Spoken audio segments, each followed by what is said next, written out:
banyak dari kami para aktivis yang akhirnya ikut arus hanya karena ingin Pajero, ingin Fortuner seperti itu. Menterinya Pak Prabowo berapa yang HMI, menterinya Pak Jokowi berapa yang HMI, dan itu yang selalu dikatakan oleh senior-senior HMI merekrut anggotanya, termasuk bagaimana senior saya merekrut saya.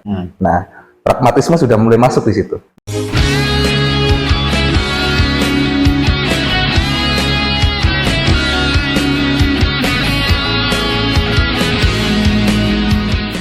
Halo Bolo-Bolo Mas Wim Channel, ketemu lagi bersama Mas Wim di sini. Kali ini saya mengundang salah satu YouTuber juga yang channelnya itu temanya satu genre lah kurang lebih ya. Kita perkenalkan Demi Merdeka. Ya, Demi siapa ini? Demi Ramsahati, Mas. Oh, bukan Demi Moore ya? Ibu punya ini. Oh, ngefans sama Demi Moore. Ibunya ngefans sama Demi Moore. Bukan Demi Banyuwangi loh. Demi Canan. Oh enggak. Demi itu. Ya, oke. Bung Demi ini salah satu influencer yang usianya mungkin 2 bulan lebih dulu dari channel Mas Wim ya? Iya. Jadi kita sama-sama YouTuber yang belum terkenal, walaupun lebih terkenal dia sedikit lah ya. Seenggaknya sama DPR, subscriber saya lebih banyak. Oh iya? Daripada DPRD. DPRD kan rata-rata di kabupaten ya, 6.000, 5.000 saya udah. Loh, DPRD itu punya channel YouTube? Enggak juga sih. Ya. Oh. Tapi kalau pengikutnya itu sama lah. Ya, ya. Jadi sekarang berapa subscribernya? Insya Allah malam ini 7.400 ke 500. Kalah jauh. Bolo-bolo saya baru 300-an sekian. Oke, jadi kita akan ngobrol-ngobrol seputar ya wawasan kebangsaan, politik gitu ya. Ya, dan bagi Bolo-Bolo mungkin bisa bersilaturahmi juga ke channelnya Bung Demi. Apa? Sini ya? Ya, di sini. Nah, oke, Bung Demi, saya mengenal Anda tuh mulai dari waktu kita diskusi di markasnya apa itu? Rumah Merdeka. Rumah Merdeka ya, gitu ya. Jadi waktu itu kita juga berbicara tentang Pancasila dan saya lihat ini, wah ini anak muda kendel ini ya. Dan ternyata memang latar belakangnya suka berorganisasi ya. Di apa? Di HMI. HMI ya. Di HMI. HMI. Himpunan Mahasiswa Islam. Kemarin lulusan mana? Unesa. Unesa. Oke. Cuman berkecimpung di HMI itu ketika di Surabaya apa banyak di Blitarnya? Di Surabaya, dan kebetulan karena senior saya itu orang Blitar, jadi kenal dan akhirnya berkecimpung juga sama HMI-HMI yang ada di Blitar. Oke. Jadi mental pemberontak dan pinggir jurangnya itu dibentuk di Surabaya apa waktu di Blitar? Justru dari SMA, Mas. Oh, dari SMA. Dari SMA saya ikut GSNI malah. Jadi adiknya GMNI ya. Cuman di GSNI, Gerakan Siswa Nasional Indonesia. Oke. Oh, itu ya underbownya GMNI. Adiknya GMNI. Oke, pertanyaan dari saya, ketika memulai channel YouTube itu kenapa sih kok ambil genre politik? Artinya gini, yang ingin dituju apa dari channel itu? Saya mulai dengan jawaban klise, Mas. Emang apa yang enggak bersentuhan dengan politik gitu kan di dalam hidup ini, mulai dari kita lahir sampai meninggal pasti kita erat hubungannya dengan politik. Itu jawaban klise. Cuman yang saya rasakan hari ini, kehidupan politik, ekosistem politik yang ada di Indonesia makin lama seharusnya kan jadi apa ya? Jadi cara untuk mencapai kemaslahatan ya politik ini. Cuman saya rasakan semakin lama ini jadi semakin jauh dari kemaslahatan dan berubah jadi rantai makanan. Oke, gimana? Rantai makanannya seperti apa tuh? Ya, di mana saling mengalahkan, terus kemudian perpecahan terbentuk, dan korbannya siapa? Masyarakat. Masyarakat bukan lagi jadi dasar rantai makanan, masyarakat sekarang udah jadi pengurai. Gitu. Jadi apakah seperti fenomenanya kayak zombie itu kanibal satu sama lain? Iya, kita coba lihat fenomena mantan-mantan presiden yang sudah turun ketika dia berkuasa, seringkali dikultuskan, diposisikan sebagai puncak rantai makanan, tapi kemudian begitu lengser, langsung banyak yang bully, dihujat dan lain-lain gitu. Kasusnya dibuka-buka sampai ada posisi RP yang kemarin. Gitu. Tapi kan gini ya, kalau kita meyakini bahwa sebetulnya Pak, politik itu kan mulia, bisa. Politik itu sebetulnya netral ya. Politik itu kan adalah sebuah seni untuk mencapai tujuan. Ya, dia mau dibuat mulia ya mulia, mau dibuat hancur ya hancur. Tapi kegelisahan Bung Demi tentang apa yang terjadi di Indonesia itu bukankah juga terjadi hampir di seluruh belahan dunia ya? Iya, sebenarnya gini, Mas. Kalau kita cari pembedanya, apa sih yang membedakan kita dengan beberapa kehidupan politik di dunia ini ya? Jadi kita punya satu hal yang sangat menarik, di mana dasar kehidupan politik kita seharusnya adalah Pancasila. Ya. Tapi mengapa kehidupan politik sekarang, ekosistem yang terbentuk justru menjadi rantai makanan? Kalau Bung Karno sempat mengulas ya, eksploitasi delong parlong dan lain-lain gitu. Nah, agaknya ada yang salah dengan pemahaman Pancasila. Kalau sekarang kan kita masih berdebat nih, Pancasila itu ideologi atau bukan? Nah, saya ada ini Mas, ada sebuah cita-cita sebenarnya. Jadi begini, karena Mas Bima ini backgroundnya matematika, ya kan? Coba, mungkin teman-teman juga, kalau kita mendeskripsikan Pancasila dalam sebuah bilangan dan angka, kebanyakan pasti di otaknya langsung keluar 5.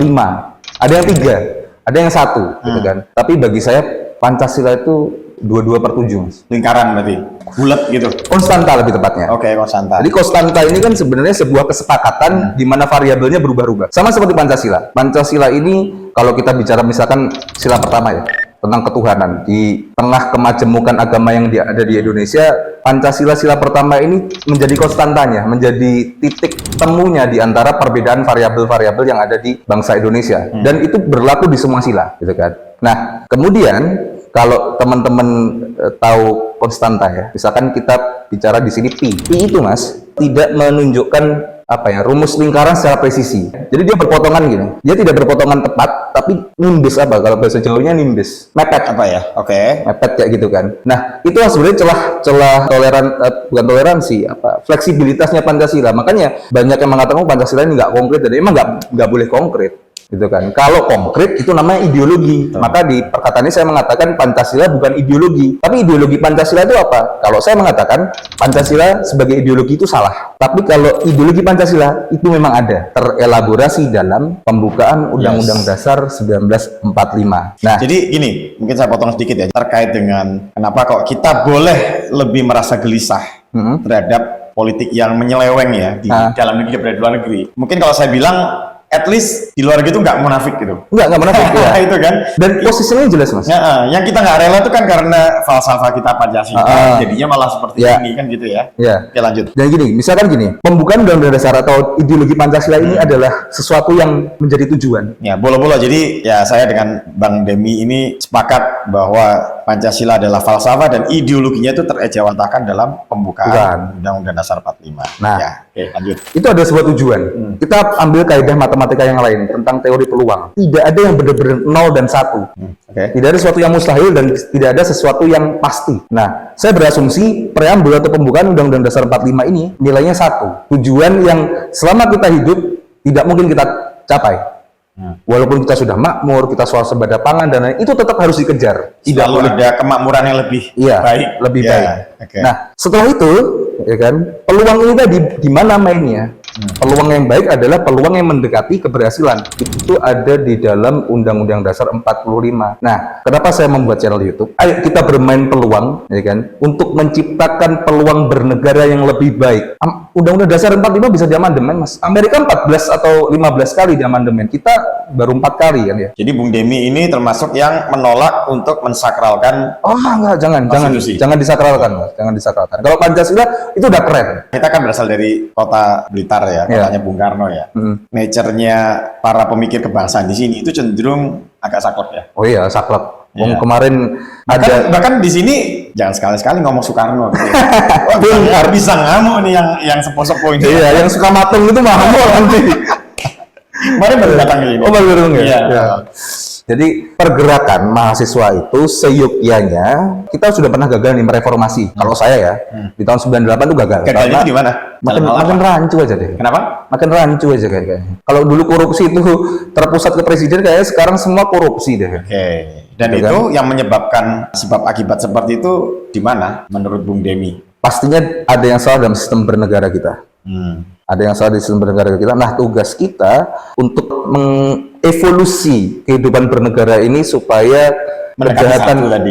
kejahatan yang muncul dari proses bernegara yang saat ini itu bisa diminimalisir dan bahkan cenderung dihilangkan. Oke, kan Bung Demi ini kan sebagai aktivis ya, HMI tadi seperti itu ya. Dalam pengalaman Bung Demi sendiri, baik waktu di Surabaya atau sekarang di Blitar ya, sebetulnya realitas dari motivasi para pemuda ketika bergabung di gerakan-gerakan kebangsaan ini realitasnya seperti apa sih? Artinya gini, ketika kita berbicara sebelum kemerdekaan, itu kan pergerakan nasional itu kan juga diinisiasi pemuda.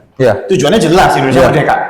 Ya setidaknya di tahun 50, 60 itu ada sebuah, atau termasuk ketika tahun 98 nih ya, ketika reformasi yang digerakkan oleh mahasiswa itu kan punya tujuan yang jelas adalah menumbangkan rezim yang sudah berkuasa puluhan tahun. Nah, Cuman sekarang dengan kondisi terkini yang saya lihat sebetulnya anak muda itu juga semakin apatis mungkin ya, semakin jauh dari survei yang selalu saya lakukan saja sudah. Ini tingkat kepercayaan anak muda terhadap partai pun juga udah sangat rendah ya. Itu tinggal nunggu waktu aja sebetulnya sampai partai benar-benar nggak laku. Ini realitas ya, realitas. Nah, cuman kembali lagi ketika anak muda hari ini tergabung dalam sebuah pergerakan kebangsaan atau pergerakan nasional seperti itu, kebanyakan motivasinya kayak apa sih? Oke, yang pertama kita harus bedakan pra kemerdekaan dengan kemerdekaan. Pra kemerdekaan ini musuhnya jelas, tujuannya jelas. Musuhnya adalah penjajah dan capaiannya adalah kemerdekaan. Nah, kemudian setelah pasca kemerdekaan itu tujuannya adalah mengisi kemerdekaan dalam tanda kutip. Cuman problemnya gini, ini agak lucu ya. Agak lucu di mana saya juga sepakat sama Mas Wim kalau inti atau salah satu lembaga yang paling berpengaruh di tengah carut-marutnya politik di Indonesia hari ini adalah partai politik. Justru aktivis mahasiswa itu direkrut oleh sebuah lembaga yang mirip dengan partai, bahkan di beberapa universitas disebut partainya mahasiswa. Oke. Nah, ini apakah termasuk kayak HMI, MNI begitu? Saya kader HMI dan saya mengatakan hal ini ya. Oke. Jadi memang budaya itu sudah diciptakan sedari kuliah. Apakah itu termasuk budaya korupsi? Iya, gitu kan. Oh ya, gimana? Kenapa kok bisa seperti itu? Mirip, karena saya setelah lulus juga sempat mendekati beberapa atau berproses di beberapa partai politik ya. Dan mirip, semuanya mirip mulai dari kaderisasi sampai kemudian seleksi alam yang ada di situ, semuanya mirip. Miripnya dengan organisasi mahasiswa ekstra kampus atau Ormek. Sekali lagi saya adalah orang Ormek juga ya. Iya. Nah, semakin ke sini di Ormek ini nanti ini akan ada seleksinya sendiri di mana ada 3 tipe aktivis. Yang pertama ya, kita kan pernah bahas masalah kelas sosial, utamanya ini aktivis ya. Yang pertama itu aktivis mahasiswa yang mereka hanya bikin noise. Nah, ini adalah karakter yang paling dasar. Artinya apa? Mereka hanya membicarakan sebuah saja. Ya, ada kebijakan pemerintah yang ini mereka komen di YouTube atau apapun gitu. Dan yang kedua, mereka yang mulai bergerak mereaksi sebuah kebijakan. Mereka yang turun aksi itu sebenarnya mereaksi kebijakan, gitu kan. Nah, ada yang paling sedikit dan posisinya bagi saya itu adalah produk terbaik adalah mereka yang membuat hipotesa. Jadi mereka membuat aksi dan pemerintah bereaksi atas hal itu. Itu indikator keberhasilannya, Mas. Jadi kalau pemerintah buat kayak ketua BEM kalau terus tiba-tiba dicopot sama rektornya itu ada keberhasilan ya. Ada keberhasilan. Jadi buat ketua BEM, ayo bagaimana cara kalian buat dicopot rektor ya. Nah, ini yang susah, Mas. Yang susahnya adalah sedikit dari kita yang akhirnya mempertahankan idealisme sebagai kemewahan terakhir kalau katakan Malaka. Nah, kemudian membuat sebuah aksi sampai akhirnya mendapat reaksi dari penguasa gitu loh. Dan masing-masing dari kita ini tercerai-berai dan butuh untaian. Nah, kalau kita tanya nih, mungkin buat penonton-penonton, oke, kita mengkritik sistem pemerintahan yang sekarang, tujuannya kemana? Nggak tahu. Sekelas Najwa Shihab misalkan, kemarin Mbak Nana mereaksi dengan adanya Garuda Biru dan lain-lain. Tapi kemudian, ngapain gitu kan? Kira-kira Mbak Nana nanti mereaksi video ini ya? Itu berhasil berarti kita. Nah, terus abis itu mau seberapa kuat mereka melakukan hal itu, padahal yang namanya aktivis manusia, mereka juga butuh makan, mereka tetap pusing ketika ditanya kapan nikah, gitu kan, dan mereka tetap butuh bekerja gitu loh. Berapa lama mau kuat untuk mempertahankan idealismenya tanpa arah gitu kan. Dan daya tahan mahasiswa hari ini kayaknya juga beda ya di tahun 90-an ya. Semangat tempurnya. Karena sekarang 1 hari 2 hari, aduh udah kangen TikTok kan ya, gitu kan. Dan ada satu realitas yang lebih parah. 3 tipe tadi itu masih lebih baik daripada yang ternyata memilih untuk mengikuti arus bobroknya politik saat ini. Misalkan gini, teman-teman percaya nggak dengan aktivis anti korupsi? Saya yang pernah berkecimpung dengan mereka ini terbagi di dalam 2 kategori. Yang benar-benar menolak dan mengkutuk perilaku korup, atau yang kedua karena mereka tidak punya jatah. Akhirnya mencari jatah dengan hal seperti itu. Itu salah satu contoh. Artinya apa? Banyak dari kami, para aktivis yang akhirnya ikut arus hanya karena ingin Pajero, ingin Fortuner, seperti itu. Oke, jadi balik ke yang tadi kita menggarisbawahi ya, yang saya tanyakan. Kan sampai sekarang saya masih mencoba untuk menganalisis ya, kebanyakan anak muda ketika gabung dalam pergerakan itu motivasinya apa sih? Apakah pure memang ingin perubahan yang lebih baik atau mungkin alasan-alasan yang lebih pragmatis? Saya bisa mengatakan bahwa dengan dia ikut pergerakan itu adalah jalan tol lah menuju panggung politik kan. Pada akhirnya mereka nanti direkrut partai, jadi kader partai. Yang ketika jadi ya akhirnya nggak jauh beda dengan yang dulu mereka protes. Gitu. Ya, apakah seperti itu kira-kira? Ya, tetap hari ini. Tetap dari 1000 kawanan domba ada satu yang bulunya paling tebal misalkan gitu ya. Jadi sekalipun fakta bahwa banyak aktivis kita, kan ada lagunya tuh. Aktivis pecat mental para penjilat, menipu rakyat, ini jadi pejabat. Gitu kan? Tapi juga ada beberapa orang sedikit yang kemudian survive mempertahankan idealismenya. Tapi gini, kembali ke proses rekrutmen ya. Biasanya apa sih yang ditawarkan oleh partai-partai mahasiswa ini? Yang pertama, jaringan. Nah, misalkan di HMI, jaringannya luar biasa. Menterinya Pak Prabowo berapa yang HMI? Menterinya Pak Jokowi berapa yang HMI? Dan itu yang selalu dikatakan oleh senior-senior HMI, merekrut anggotanya, termasuk bagaimana senior saya merekrut saya.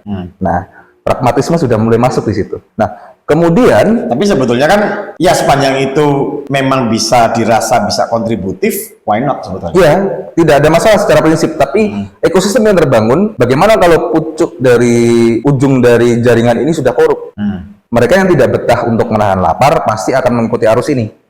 Mereka yang menginginkan cepat membuat mantannya menyesal, pasti mereka ambil jalan ini. Karena apa? Ekosistem sudah terbentuk. Kamu kalau mau karirmu lancar, kamu ikut senior. Seniornya korup, kamu mau nggak mau ikut korup. Ada di Blitar yang dia jadi kurir, dia kader HMI, jadi kurir ratusan miliar kasus BTS dan kemudian lari ke luar negeri sampai sekarang. Oh, kayaknya saya tahu. Kayaknya saya pernah Wong binangen, Mas. Ini WhatsApp-nya kayak Mas ya. Belum saya hapus nih. Ya seperti itu, mereka terjebak. Mereka terjebak dalam ekosistem itu. Sebetulnya yang saya penasaran juga ya, artinya pergerakan di generasi muda, Gen Z, mahasiswa itu kan, yang sebetulnya kan kalau kita mengkritik pemerintah itu udah nature-nya mahasiswa dari dulu ya.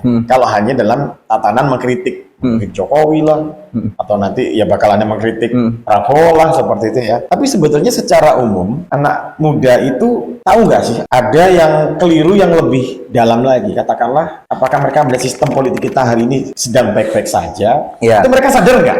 Atau hanya mereka hanya larut ngedukung calon ini, calon ini gitu? Sadar ketika mereka menyampingkan kebutuhan perut mereka. Mereka sadar akan itu, tapi mereka tidak punya pilihan. Sadarnya itu yang gimana? Contohnya indikator yang membuat mereka merasa bahwa ini kondisinya lagi nggak baik loh, itu apa? Mereka takut, Mas, walaupun pegang uang dolar Singapura ya.